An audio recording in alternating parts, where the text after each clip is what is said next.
এটা কি egg roll? Egg ভুজিয়া দিয়ে রোল। চিকেন নেই? না, আলু দিয়ে এগ দিয়ে ভুজিয়া করেছি, দিয়ে রোল। নতুন স্টাইলে এগ রোল। পেঁয়াজ দিলাম, লঙ্কা, আমারটা একটু বেশি লঙ্কা দিবে। শসা দিলাম, গোলমরিচ দাওনি তো? গোলমরিচ দিয়ে দিয়েছি ডিমের ভুজিয়াতে। চাট মশলা,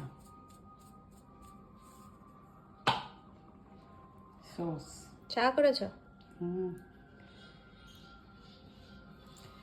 লাল সস, গ্রিন সস। একটু গ্রিন সস দিই,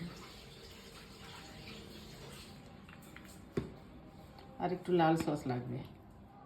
হ্যাঁ, অতিরিক্ত হয়ে যাবে আবার, আর দিও না। র্যাপ করবে? ঠিক আছে।